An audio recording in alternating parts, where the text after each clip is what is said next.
नमस्कार बच्चों, 4 अप्रैल गणित का जो पेपर होने वाला है राजस्थान बोर्ड कक्षा 10 का, तो वो असली पेपर इस वीडियो के अंदर मैं आपको देने वाला हूं। तो वीडियो को आपको कंप्लीट देखना है। अगर आपने वीडियो को कंप्लीट देख लिया तो 4 अप्रैल को आपको गणित में 80 में से 80 नंबर लाने से कोई नहीं रोक सकता है। यानी 4 अप्रैल का जो आपके रियल पेपर है मैथ का, वो इस वीडियो के अंदर मैं आपको देने वाला हूं। तो वीडियो को आपको पूरा देखना है। और वीडियो को शुरू करने से पहले आप सभी बच्चों से मेरी एक रिक्वेस्ट है, यदि अभी तक आपने हमारे चैनल को सब्सक्राइब नहीं किया है तो सब्सक्राइब कर लीजिए और साथ में नोटिफिकेशन बेल को प्रेस कर लीजिए। तो राजस्थान माध्यमिक शिक्षा बोर्ड कक्षा 10 गणित का ये आपके 4 अप्रैल वाला पेपर है और इस वीडियो को आपको पूरा देखना है। और इस वीडियो के अंदर मैं आपको 4 अप्रैल का जो मैथमेटिक्स का पेपर है, आपके गणित का जो पेपर है, वो इस पेपर की मुंह दिखाई इस वीडियो के अंदर हम करने वाले हैं। तो यहाँ पर आप देख सकते हैं माध्यमिक परीक्षा 2023 यानी सेकेंडरी एग्जामिनेशन 2023 है। और यहाँ पर आपके गणित मैथमेटिक्स और समय आपको दे रखा है 3 घंटे 15 मिनट, यानी 3 घंटे 15 मिनट के अंदर ये पूरा पेपर आपको सोल्व करना है। और यहाँ पर पूर्णांक है आपके 80 नंबर, यानी 80 नंबर का आपके टोटल पूर्णांक है। तो 80 में से 80 मार्क्स है, वो सभी बच्चों को फोड़ना है 4 अप्रैल को। ओके, 4 अप्रैल को 80 में से 80 नंबर का स्कोर सभी बच्चों को करना है। तो वीडियो को आपको लास्ट तक देखना है। तो सबसे पहले आपको पेपर के अंदर सेक्शन ए दिया गया है, खंड ए आपको दिया गया है। और इसमें सबसे पहले क्वेश्चन नंबर 1 आपको दिया गया है। अच्छे से आप इस क्वेश्चन को देख सकते हैं कि निम्नलिखित प्रश्नों में सही विकल्प का चयन कर उत्तर पुस्तिका में लिखिए। यानी जो क्वेश्चन नंबर फर्स्ट होगा आपके सेक्शन ए में, उसमें टोटल 12 मल्टीपल चॉइस क्वेश्चन आपको देखने को मिलेंगे और प्रत्येक क्वेश्चन का जो अंक भार है वो 1 होगा। यानी मल्टीपल चॉइस क्वेश्चन है वो टोटल 12 नंबर के आने वाले हैं। तो यहाँ पर पहला क्वेश्चन आपके क्या है, पूरा पेपर उत्तर सहित बताऊंगा, पूरा पेपर है वो मैं आपको हल सहित बताऊंगा इस वीडियो में। तो यहाँ पर पहला प्रश्न है आपके कि निम्न में से अभाज्य संख्या है। तो प्यारे बच्चों, जैसा कि आप जानते हैं कि सह अभाज्य संख्या क्या होती है, को प्राइम नंबर, जिनका यानी 2 संख्याएं जिनका HCF 1 हो, उसको अपन क्या कहते हैं, को प्राइम नंबर कहते हैं, सह अभाज्य संख्या कहते हैं। तो यहाँ पर हमें वो 2 संख्याएं देखनी है जिनका HCF 1 हो। तो 12 और 15 का जब आप HCF निकालोगे तो 1 नहीं आएगा और 9 और 4 का HCF भी आपके 1 नहीं आएगा। सॉरी, हम निकाल कर इसको सोल्व करके देखते हैं कि 9 और 4 का HCF कितना आता है। यानी 4 दूनी 8, 4 दूनी 8 और यहाँ पर 1 बच गया है। अब 1 का भाग 4 में कितनी बार जाएगा, 4 बार जाएगा। ओके, तो यहाँ पर जो भाजक है वो 1 है, यानी इसमें ऑप्शन नंबर ब आपका सही होगा। यानी 2 संख्याएं जिनका HCF 1 हो उसे हम सहभाज्य संख्या कहते हैं। तो 12 और 15 ये भी नहीं होगा, 10 और 5 ये भी नहीं होगा, 16 और 12 ये भी नहीं होगा। यहाँ पर 9 और 4 ऑप्शन नंबर ब आपका सही होगा। उसके बाद में बच्चों दूसरा क्वेश्चन है आपके कि रैखिक बहुपद में शून्यकों की संख्या होगी। यानी बहुपद है वो आपके 3 प्रकार का होता है। एक रैखिक बहुपद होता है, एक आपके द्विघात बहुपद होता है और एक आपके त्रिघात बहुपद होता है। लेकिन अगर हम रैखिक बहुपद की बात करें तो रैखिक बहुपद है उसमें अधिकतम जो शून्यक है, यानी रैखिक बहुपद है उसमें शून्यकों की जो संख्या है वो कितनी होती है। तो रैखिक बहुपद में शून्यकों की संख्या प्यारे बच्चों कितनी होती है, 1 होती है। तो ऑप्शन नंबर 1 आपके सही होगा, यानी ऑप्शन नंबर ए आपका सही होगा। अगर आपको द्विघात बहुपद में शून्यकों की संख्या पूछी जाए तो आपको 2 करनी है, अगर आपको त्रिघात में पूछा जाए तो 3 करनी है। ओके, तो इस क्वेश्चन का करेक्ट आंसर आपके ऑप्शन नंबर ए होगा। उसके बाद में हम बात करें आपके तीसरा जो क्वेश्चन है आपके प्यारे बच्चों, यहाँ पर तीसरा क्वेश्चन आपको पूछा गया है कि बिंदु 3 और -4 की y अक्ष से दूरी पूछी है। यानी यहाँ पर निर्देशांक दे रखा है, ये आपके अक्ष है और ये आपकी y है। तो y अक्ष से दूरी हमेशा क्या कहलाती है, y अक्ष से दूरी भुज कहलाती है। तो यहाँ पर ऑप्शन नंबर ए आपका सही होगा, यानी y अक्ष से दूरी कितनी हो जाएगी प्यारे बच्चों, 3 हो जाएगी। तो इस क्वेश्चन का करेक्ट आंसर आपके क्या होगा, ऑप्शन नंबर ए होगा। प्यारे बच्चों क्वेश्चन नंबर 4 आपको दे रखा है कि समीकरण के हल होंगे। आपको 2 इक्वेशन दे रखी है, इनका हल बताना है कि क्या हल होगा। तो यहाँ पर देखिए, ये आपके A1 है और ये आपके B1 है और ये आपके C1 है। और ये आपके A2 है, ये आपके B2 है और ये आपके C2 है। तो यहाँ पर हम इसको अप्लाई करें A1 बट्टे A2, तो A1 का मान कितना है बच्चों आपके 1 है और A2 का मान है 3। उसके बाद में B1 बट्टे B2, तो B1 का मान कितना है बच्चों 2 माइनस का और B2 का मान है प्लस का 4, तो ये आ जाएगा 1 बट्टे 2 माइनस का। ओके, उसके बाद में C1 बट्टे C2, तो C1 का मान है आपके 0 और C2 का मान आपके 20 है। ओके, तो इसका तो 0 आएगा, यानी ये भी इक्वल नहीं है, ये भी इक्वल नहीं है, ये भी इक्वल नहीं है, तीनों ही बराबर नहीं है, तो इसमें अद्वितीय हल होगा, यानी ऑप्शन नंबर 6 आपके करेक्ट होगा। उसके बाद में क्वेश्चन नंबर 5 है आपके कि एक समांतर श्रेणी है, उसका तीसरा पद 12 दे रखा है, यानी तीसरा पद कितना है 12, तो इसको हम ऐसे लिख सकते हैं कि A3 बराबर 12 है आपके। ओके, और सार्वंतर आपको 6 दे रखा है, यानी डी का मान है वो कितना है 6। अब इसको अपन लिख सकते हैं A3 को मैं लिख सकता हूं A प्लस 2D बराबर 12 है। ओके, तो यहां पर देखो प्यारे बच्चों A का मान हमें फाइंड करना है और उसके बाद में प्लस 2D का मान है आपके 6 और बराबर में 12, तो यहां पर मैं लिख सकता हूं A प्लस 2 को 6 से गुणा करेंगे 12 बराबर में 12। अब इसका पक्षांतरण करेंगे तो A बराबर 12 माइनस 12, तो A बराबर कितना आ जाएगा आपके 0 आ जाएगा, यानी ऑप्शन नंबर D आपका इसमें सही होगा। उसके बाद में बच्चों हम बात करें आपके क्वेश्चन नंबर 6, तो क्वेश्चन नंबर 6 आपके यदि B स्क्वायर माइनस 4AC और लेस देन 0, यानी 0 से कम है तो मूल क्या होंगे, यानी इसका जो मान है, यानी 0 यहाँ पर ज्यादा है, 0 से कम है, तो 0 से कम है तो इसमें कोई मूल नहीं होगा, यानी काल्पनिक मूल होंगे। अगर 0 होता तो समान मूल होते और 2 बराबर मूल होते। अगर 0 ये ग्रेटर देन होता, यानी इसका मान है, इसका मान ज्यादा होता, 0 से ज्यादा होता, तो इसके 2 भिन्न भिन्न मूल होते हैं। ओके, तो इसमें कोई मूल नहीं होगा, यानी काल्पनिक मूल होंगे। उसके बाद में बच्चों हम बात करें यहाँ पर क्वेश्चन नंबर 7 की, तो क्वेश्चन नंबर 7 है आपके इसमें कि सेक 85 डिग्री का पूरक कोण होगा।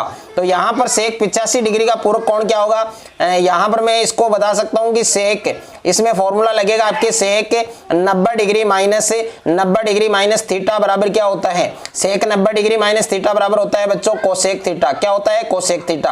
अब देखिए यहाँ पर हमें वैल्यू दे रखी है कोसेक, यानी सेक को जो सेक है उसका पूरक कोण क्या होता है कोसेक, और 90 माइनस थीटा का मान कितना है 85 डिग्री। अब देखिए 90 में से 85 माइनस करेंगे तो 5 बचेगा, तो किसका मान आएगा कोसेक 5, तो कोसेक 5 यानी ऑप्शन नंबर 6 आपका इसमें सही होगा। ओके, तो इस प्रकार से आपको ये वाला क्वेश्चन करना है। उसके बाद में हम बात करें नेक्स्ट क्वेश्चन की आपके, तो क्वेश्चन नंबर 8 है बच्चों, क्वेश्चन नंबर 8 है कि वृत्त के बाहर स्थित किसी बिंदु से जाने वाली वृत्त पर स्पर्श रेखाएं होंगी। तो वृत्त के बाहर, यानी वृत्त के अंदर कोई भी स्पर्श रेखा नहीं होती है, वृत्त के बाहर स्पर्श रेखाओं की अधिकतम जो संख्या होती है वो आपकी 2 होती है, तो ऑप्शन नंबर 6 आपका सही होगा। और उसके बाद में क्वेश्चन नंबर 9 है आपके कि 2 वृत्तों के क्षेत्रफलों का अनुपात है 9:4, तो उनकी परिधि का अनुपात कितना होगा। तो प्यारे बच्चों जैसा कि आप जानते हैं कि 2 वृत्त हैं, उनके क्षेत्रफलों का अनुपात दे रखा है आपको 9:4। 2 वृत्त हैं तो पाई r1 का स्क्वायर और दूसरे को पाई r2 का स्क्वायर। ओके, एक की त्रिज्या r1 एक की r2 और बराबर में है 9, और रेशियो को अपन बट्टे में रख सकते हैं, तो पाई से पाई कैंसिल हो गया। अब इन दोनों का होल स्क्वायर है, देखिए r1 बट्टे r2, इसका होल स्क्वायर हटाएंगे तो इस पर रूट लग गया 9/4। अब r1 है ये आपके 3 है और r2 है ये आपके 2 है। अब हमें परिधि का अनुपात निकालना है, तो परिधि को अपन लिख सकते हैं 2 पाई r1 बटे 2 पाई r2। ओके, अब 2 पाई से 2 पाई कैंसिल, r1 कितना है आपके, r1 है बच्चों आपके 3 और r2 2, 3:2, यानी ऑप्शन नंबर ए आपका इसमें सही होगा।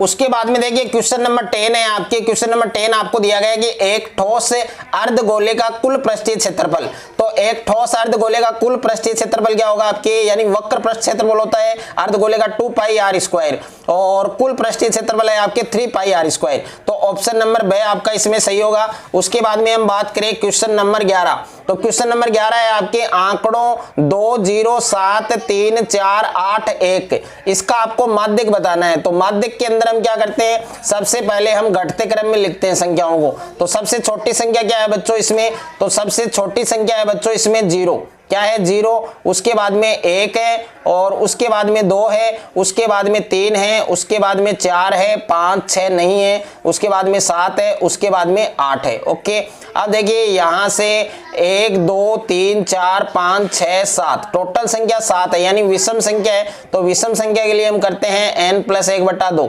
यानी 7 + 1/2 यानी 8/2, और 2 का भाग 8 में 4। 4 नंबर पर संख्या क्या है बच्चों यहाँ पर 3, तो इसका माध्यक आएगा आपके 3, यानी ऑप्शन नंबर ए आपका सही होगा। उसके बाद में क्वेश्चन नंबर 12 है आपके कि उस घटना की प्रायिकता जो घटित नहीं है, जो घटित नहीं है मतलब असंभव घटना है, असंभव घटना की प्रायिकता का मान कितना होता है, 0 होता है। तो ऑप्शन नंबर ब आपका सही होगा। उसके बाद में क्वेश्चन नंबर 2 है, क्वेश्चन नंबर 2 में आपको रिक्त स्थानों की पूर्ति करनी है। इसमें आपको टोटल 6 क्वेश्चन देखने को मिलेंगे। तो यहाँ पर पहला क्वेश्चन आपके है, पहला क्वेश्चन है कि अपरिमेय संख्याओं का दशमलव प्रसार होता है। तो जो अपरिमेय संख्याएं होती हैं उनका दशमलव प्रसार क्या होता है, अशांत होता है, यानी अशांत। अपरिमेय संख्याओं का दशमलव प्रसार क्या होता है, अशांत। तो इसमें आपको अशांत लिखना है। और दूसरा प्रश्न है, यदि 2 त्रिभुजों में संगत कोण बराबर हैं, तो ये त्रिभुज होते हैं, तो वो कौन सा त्रिभुज होगा जिसमें संगत कोण बराबर होते हैं, तो ये आपको बताना है। और इस क्वेश्चन का करेक्ट आंसर सभी बच्चों को कमेंट के अंदर बताना है। क्वेश्चन नंबर 3 है आपके, सेक 90 डिग्री माइनस थीटा बराबर क्या होता है। तो सेक 90 डिग्री माइनस थीटा बराबर होता है बच्चों आपके कोसेक थीटा, क्या होता है, कोसेक थीटा। ओके, उसके बाद में क्वेश्चन नंबर 4 की मैं बात करूं तो क्वेश्चन नंबर 4 आप देख सकते हैं यहाँ पर, क्वेश्चन नंबर 4 आप देख सकते हैं कि स्पर्श रेखा और वृत्त के उभयनिष्ठ बिंदु को कहते हैं, यानी जो स्पर्श रेखा है और वृत्त का जो उभयनिष्ठ बिंदु है, उभयनिष्ठ बिंदु है उसको हम कहते हैं स्पर्श बिंदु। क्या कहते हैं प्यारे बच्चों, स्पर्श बिंदु। तो इसमें आपको स्पर्श बिंदु लिखना है। और उसके बाद में क्वेश्चन नंबर 5 है कि संचयी बारंबारता सारणी का उपयोग ज्ञात करने में होता है। तो संचयी बारंबारता जो CF होती है उसका उपयोग हम किस में करते हैं, न तो माध्य में करते हैं न बहुलक में करते हैं, अपन किस में करते हैं, माध्यक में करते हैं, यानी मीडियन में करते हैं। ओके, उसके बाद में क्वेश्चन नंबर 6 है आपके कि किसी प्रयोग की सभी प्रारंभिक घटनाओं की प्रायिकताओं का योग कितना होता है, 1 होता है। तो इसमें आपको 1 लिखना है। और उसके बाद में क्वेश्चन नंबर 3 है आपके अति लघुतरात्मक प्रश्न। इसमें टोटल 12 क्वेश्चन देखने को मिलेंगे आपको, प्रत्येक क्वेश्चन का अंक 1 होगा। और यहाँ पर पहला क्वेश्चन है कि 2 चरों वाले समीकरण निकाय का हल अपरिमित हल होने की शर्त लिखिए, यानी अनेक हल होने की शर्त आपको लिखनी है। तो इसमें आएगा बच्चों A1/A2 बराबर B1/B2 बराबर C1/C2, ये आपको लिखना है। और क्वेश्चन नंबर 2 है आपके कि द्विघात समीकरण की वह स्थिति लिखिए जिसके मूल काल्पनिक हो। तो काल्पनिक के लिए प्यारे बच्चों आप क्या करोगे बच्चों, आप काल्पनिक के लिए आपको करना है B² - 4AC। ओके, और 0 से कम हो, 0 से कम हो, 0 से क्या हो, कम हो। और उसके बाद में क्वेश्चन नंबर 3 है, एक AP आपको दे रखी है जिसमें A का मान 7 है और A13 का मतलब 13वां पद 35 दिया गया है, आपको D निकालना है। तो A13 को मैं लिख सकता हूं प्यारे बच्चों A + 12D, क्या लिख सकता हूं, A + 12D बराबर में 35 है। अब देखिए A का मान है 7 + 12D बराबर में है 35। अब 12D बराबर पक्षांतरण करेंगे 35 - 7, तो 12D बराबर बच्चों आएगा आपके 28 और D बराबर 28/12। अब इसको कट करेंगे हम 2 से, तो ये आपके 14 और ये आपके 6, 2 से कट करेंगे 7, ये आपके 3, तो D का मान बच्चों आएगा 7/3। ओके, उसके बाद में क्वेश्चन नंबर 4 है कि 2 समरूप त्रिभुजों के क्षेत्रफलों का अनुपात 100:81 है। तो इन दोनों त्रिभुजों की भुजाओं का अनुपात, यानी भुजाओं का अनुपात आपको पूछा है। तो 100 किसका रूट होता है प्यारे बच्चों, 10 का, और 81 किसका होता है, 9 का। तो इसमें भुजाओं का अनुपात आएगा 10:9। ओके, उसके बाद में बच्चों बच्चों हम बात करें क्वेश्चन नंबर 5। क्वेश्चन नंबर 5 है कि 5 sec square theta minus 5 ten square theta plus ten square 60 degree का मान लिखिए। तो ये आपको करना है। और क्वेश्चन नंबर 6 है आपके कि सेक ए प्लस टेन ए और 1 माइनस साइन ए का मान आपको बताना है। और क्वेश्चन नंबर 7 है आपके कि एक मीनार की ऊंचाई 30 मीटर है तथा मीनार के आधार से 30√3 मीटर की दूरी पर है, तो मीनार के शिखर का उन्नयन कोण आपको बताना है। और क्वेश्चन नंबर 8 है आपके कि एक समय एक मीनार की जो छाया है वो उसकी ऊंचाई के बराबर है, तो उन्नयन कोण ज्ञात कीजिए। तो इसमें उन्नयन कोण कितने डिग्री का बनेगा? 45 डिग्री का बनेगा। तो ये आप सभी बच्चों को अच्छे से करना है। क्वेश्चन नंबर 9, उसके बाद में क्वेश्चन नंबर 9 है आपके यदि टीपी और टीक्यू के अंदर ओ वाले किसी वृत्त पर दो स्पर्श रेखाएं इस प्रकार हैं कि कोण पी ओ क्यू बराबर 110 डिग्री है, तो आपको कोण पी टी क्यू ज्ञात करना है। ओके। उसके बाद में क्वेश्चन नंबर 10 है आपके कि 7 सेमी लंबा एक रेखाखंड खींचकर उसे 3:2 के अनुपात में विभाजित कीजिए। और उसके बाद में क्वेश्चन नंबर 11 है आपके कि आर त्रिज्या वाला एक वृत्त जिसका कोण क्या है? थीटा। तो त्रिज्य खंड के संगत चाप की लंबाई ज्ञात कीजिए। तो संगत चाप की लंबाई आएगी आपके 2 पाई आर थीटा बटे 360 डिग्री, यानी इसमें आपको सूत्र लिखना है।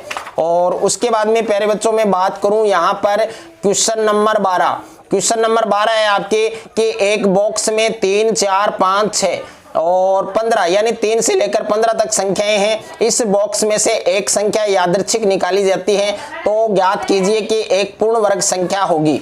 तो इसमें आपको प्रायिकता ज्ञात करनी है। और उसके बाद में सेक्शन बी है आपके खंड ब है, और खंड ब में प्रश्न संख्या 4 है आपके कि सिद्ध कीजिए कि √2 एक अपरिमेय संख्या है। आपको प्रूव करना है कि √2 एक इरेशनल नंबर है। और क्वेश्चन नंबर 5 है आपके कि बहुपद x स्क्वायर माइनस 3, आपको एक बहुपद दे रखा है x स्क्वायर माइनस 3, उसके आपको जीरोज फाइंड करने हैं, शून्य ज्ञात करने हैं। और शून्य को तथा गुणांकों के बीच के संबंध है उसकी आपको सत्यता की जांच भी करनी है। और क्वेश्चन नंबर 6 है आपके द्विघात समीकरण 3x square minus 4√3x plus 4 बराबर 0 के मूलों की प्रकृति आपको बतानी है।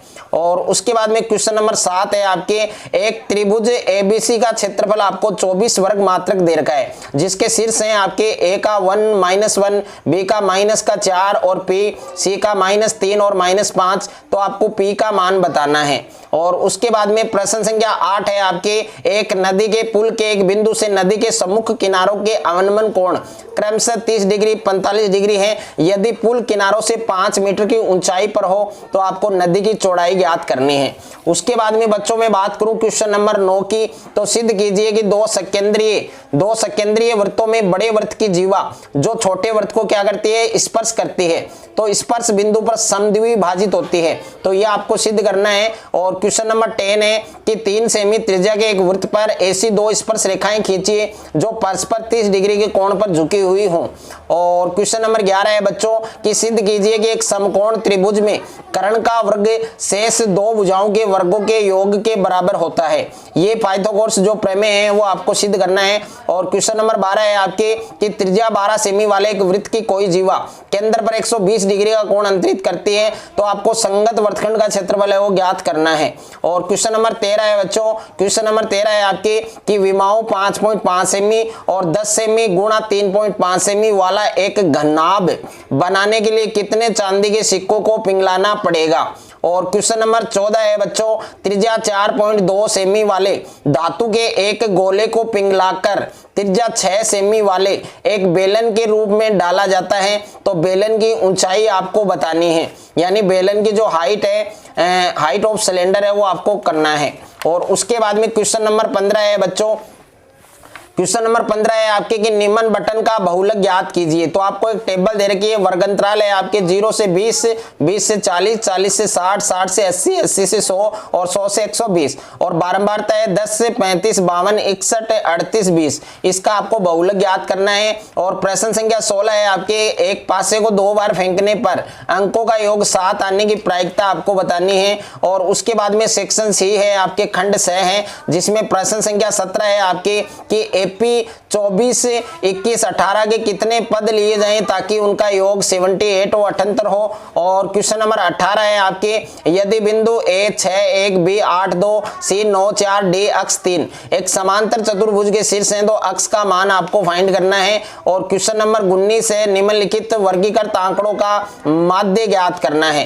तो इसमें आपको मीन ज्ञात करना है और टेबल आपको दे रखी है, आप देख सकते हैं 10 से 25, 25 से 40, 40 से 55 और 55 से 70 और 70 से 85 और 85 से 100। और बारंबारता है आपके 2, 3, 7, 6, 6, 7, ओके 5, 6, 7, ये आपको इसका माध्य ज्ञात करना है। और क्वेश्चन नंबर 20 है आपके कि सिद्ध कीजिए कि बाह्य बिंदु से वृत्त पर खींची गई स्पर्श रेखाओं की लंबाइयां हैं वो आपस में बराबर होती हैं। उसके बाद में प्यारे बच्चों सेक्शन डी है आपके, सेक्शन डी के अंदर प्रश्न संख्या 21 है कि निम्न रैखिक समीकरण युग्म को आलेखीय विधि से हल कीजिए। तो आलेखीय विधि से आपको हल करना है, यानी ग्राफ बनाना है। समीकरण है 2x + 3y = 5 और x - 2y = 3। और अथवा में प्रश्न है समीकरण 5x - y = 5 और 3x - y = 3 के लिए आपको ग्राफ खींचना है। तो अथवा वाले में से एक ही आपको करना है। क्वेश्चन नंबर 22 है, इसमें सिद्ध करना है, प्रूफ करना है। ट्रिग्नोमेट्री का क्वेश्चन है आपके, sec θ - tan θ का होल स्क्वायर बराबर में 1 - sin बटे 1 + sin, ओके। और अथवा में प्रश्न है बच्चों, अथवा में प्रश्न दे रखा है आपको tan θ बटे 1 - cot θ और प्लस cot θ बटे 1 - tan θ बराबर में